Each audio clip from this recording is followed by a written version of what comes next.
owning one of the latest and greatest performance super SUVs as your family car must be incredible if you've got over £100,000. But what about the rest of us? What if you've got less than £10,000? What can you get? Shall we find out? My name's Ben and welcome to Dadcars.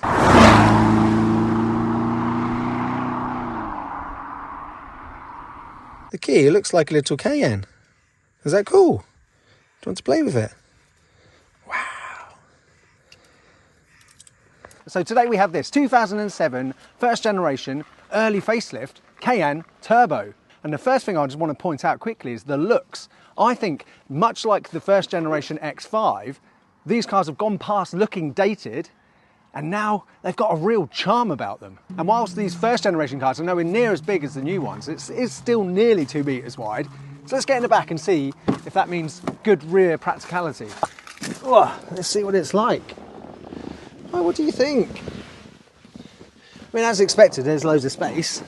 It is actually quite nice in here, you know. The headliner is lovely. Look at that. And this rear bench is lovely and flat, which is what I like to see because it makes it easier for getting child seats in. What's that? Oh, wow.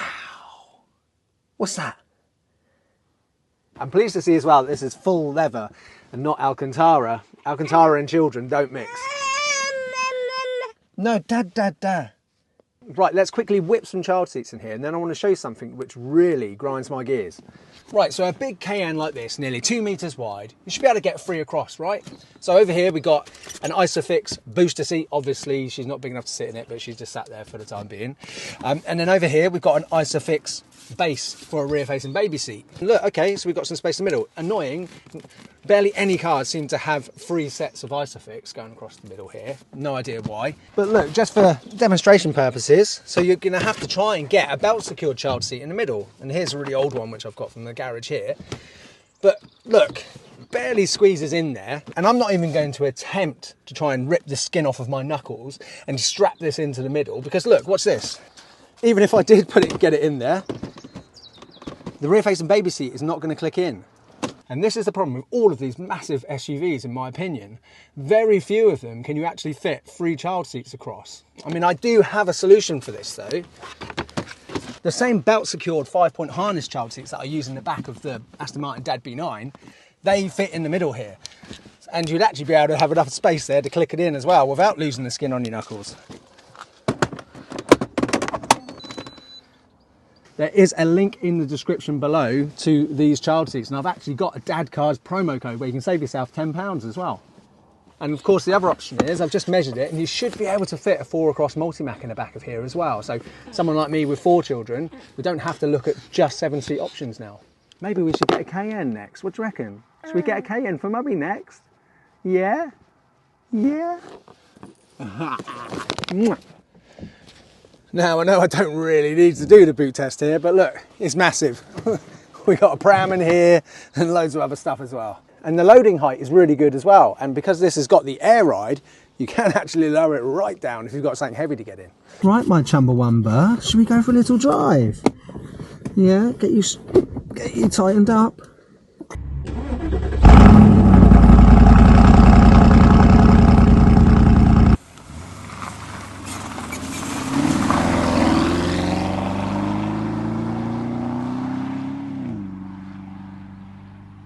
So what does it feel like sitting in a 2007 Cayenne? It feels really nice. You know, everything's wrapped in lovely leather, nice stitching. It does feel really special. You can smell that leather as well. And having this nice small, sort of small in the hand, Porsche steering wheel here, with that badge staring at you, and these dials look lovely. You know, you've got that digital section there in the middle, but the rest of them are analog, just like I like it. Seating position's nice as well. Oh, this is lovely. I wasn't expecting this. I was expecting it to feel really old and dated, but if anything, just got a bit more character about it. Now this thing is a proper porker. And by porker, I mean heavy. It weighs pretty much 2.5 tons. However, fortunately, it's got a mighty twin turbocharged V8, producing around 500 horsepower and over 500 pound-foot of torque.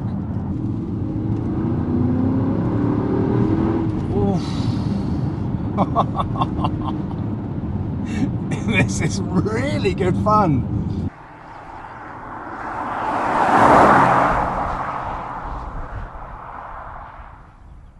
So this thing is seriously rapid. And I think that that is very important for your family wagon. Why, Ben? Why do you need your family wagon to have really fast acceleration? Well, let me tell you, recently, me and all 4 of my children and my wife, we went down for a week to Devon. And on the way back, we had a long journey, and 2 of the people in the car were sick in the car. So I was on a road similar to this, national speed limit, single lane road, and I had to pull over somewhere where wasn't really a place to pull over, deal with all of the mess, and then rejoin this very busy national speed limit single lane road. And if I was stuck in something which did 0 to 60 in 15 seconds, not only would that have taken a hell of a lot longer, it would have been a hell of a lot more dangerous as well. So if you're trying to justify getting a really fast car as your family wagon to your other half, you can tell them that. And I mean, just generally speaking, roundabouts, slip roads, if you've got all your precious cargo on, I would not want to be driving around in something which didn't have power. Because when you need it, it's a safe thing to have. And trust me, you want it. Oh God, when it kicks down. Right, I'll try that again in a minute when I pop it in sport mode. So I hated the Cayenne with a passion when it first came out. It just seemed absolutely ludicrous, stupid, embarrassing to me. You know, I remember saying things like, oh, well, you know, what next? Range Rover going to bring out a 2-seater mid-engine sports car? But obviously, the thing is, they are everywhere now, aren't they? Even Ferrari are jumping on this game. And actually being a dad in this present time, with all of these performance SUVs that every single brand is making, we're actually pretty fortunate. And even more fortunate if you're a dad right now, is you've got the option of these earlier cars. The noughties was the generation of the SUV, wasn't it? It's when everyone started doing them. And we've got the option of these cars, which have seen huge, massive depreciation. I mean, this car, adjusting for inflation, new, would have been over £100,000 in today's money. And what can you buy one for today? Well, you could buy one for 10 grand, but this one I'm driving here today, more than likely you'd have to pay around 12,000 for it. But that is some seriously juicy depreciation, isn't it? I mean, speaking of juicy, that brings me on to probably the one reason why people don't buy these cars. Fuel economy. Because you're going to be looking at getting miles per gallon in the teens. Pretty much the same as my Aston Martin. So if you do get one, be prepared to get on first name term basis with your local petrol station. You walk in and they'll say, oh, hi Ben, just the usual, is it? 100 litres of super unleaded, that'll be £170 please. Yeah, thanks, cheers. I'll see you again in a couple of days. But on miles per gallon though, I did some calculations this morning, and in my wife's diesel 3rd generation X5, she gets around 30 miles per gallon. So doing 4,000 miles a year, that costs around £1,000 in diesel. If you did the same maths in this, it costs around 1,700. So about £700 more, which doesn't sound too bad, does it? Ironically, that's around about the same as what you're going to be paying for road tax on one of these as well. Another nice thing about these Cayennes though is pretty much all of them are petrol, aren't they? So, you know, this is ULEZ compliant. You haven't got to worry about that. Speaking of fuel, I think it really does just come down to how many miles you're going to be doing in it. I mean, if your family wagon does like 10,000 plus miles a year, maybe this isn't the car to go for. But if, like us, your family wagon only does about 4,000, £700 extra a year to have a car like this. I'm starting to talk myself into it. Maybe I could swap this for my wife's X5. I mean, this would be cheaper than a 3rd generation X5. How you doing back there, sweetie? You all right? You asleep? Bless her. She's been incredible today. Considering as well, we will have done around 6 or 7 hours of driving today to film this video. Which reminds me, look, if you're enjoying this, please just take the 5 seconds to click that subscribe button. On a channel of my size, honestly, I notice every single one time somebody clicks on it and it goes up. So please do subscribe. The other thing that might put you off from buying a car like this is the fear of horrible, crippling maintenance costs. And I guess the problem with that is that these 1st generation Cayennes have been affordable and cheap for a very long time. So they've been bought by people and thrashed and not looked after and neglected. So you do really have to sort through and find one with really good provenance. I think if you do get one very good provenance, particularly if it's one of the facelift versions like this, because it's those early 4.5s which suffer from the bore score that all Porsches, it seems, in the early noughties suffer with. So servicing costs in this car, and I was expecting to be really high as well, but I think most annual services are going to cost you £500, which to me that seems quite reasonable.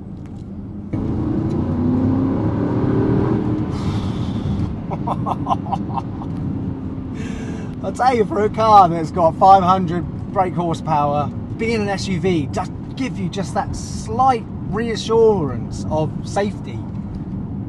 And I think that's why SUVs are so popular, you know, because every other car on the road now is a 2.5 ton SUV, isn't it? So even just that sort of defensive safety, that I know that I'm in a 2.5 ton SUV as well, having a little one there. I think maybe that's why SUVs are so popular. Right, so we're coming up to a national speed limit here. Let's pop it in sport. Right, I'm going to put it in comfort dampers though. Ready, let's go. Oh, my goodness me.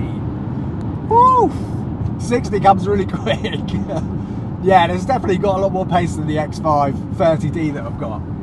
God, you can really hear that engine as well. I think this has got a non-standard exhaust, because that's one of the complaints you hear about the turbos, is that they don't sound as good as the GTS's.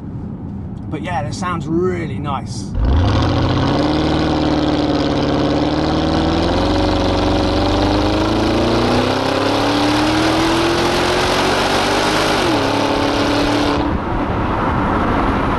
I need to say massive thanks to this car's owner, James. If you haven't already guessed it, yes, JM. He's invited us again to review another one of his exciting cars.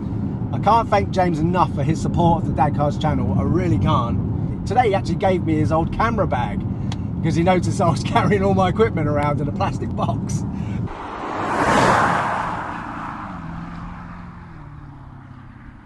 I can't get over just how enjoyable and how nice and special this feels, you know, and I wonder how much of that will be lost in the current generation one, because there is something about an earlier Porsche, isn't there? I mean, I've got to be honest, if I saw a 996 4S drive past, I'd probably get more excited to see that than if I saw a brand new 992 4S drive past. It would feel like more of an event for me, you know, and some of that sort of earlier Porsche magic is still in here. You can feel it. It's really nice. Oh, it does sound cool, doesn't it? You know, I reckon my wife would love one of these. Maybe I should swap it. Maybe James will sell me this one. Woohoo! Now, it does have some squeaks and creaks, but James did warn me about that. Kind of sounds like an old bed where mum and dad are trying to make another baby brother or sister. I wasn't expecting this Cayenne Turbo to give you so much sort of steering engagement as well. I mean, don't get me wrong, it's no CSR, but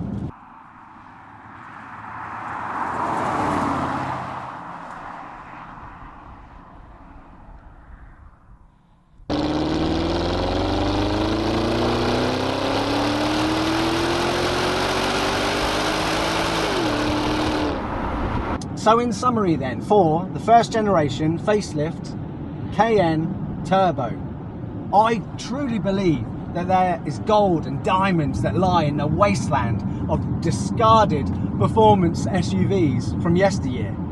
You know, whilst everybody else is focusing on the latest and greatest super SUV, and they've disregarded cars like this thinking they're old dinosaurs that are too expensive to run, good.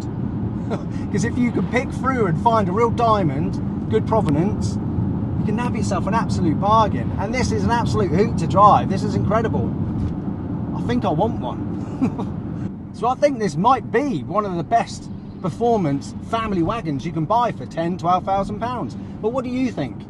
Let me know in the comments below if you think that there's something else that's even more fun or exciting or more of a bargain than this for £10,000–12,000. Let me know in the comments below. Thank you all so much for watching. Please subscribe, hit the bell icon, share this video if you think somebody else will enjoy it. Check out all of my other Dadcar reviews. I've done loads of exciting stuff. It'd be cool if you go and check that out as well. And I'll see you on the next one. Bye-bye.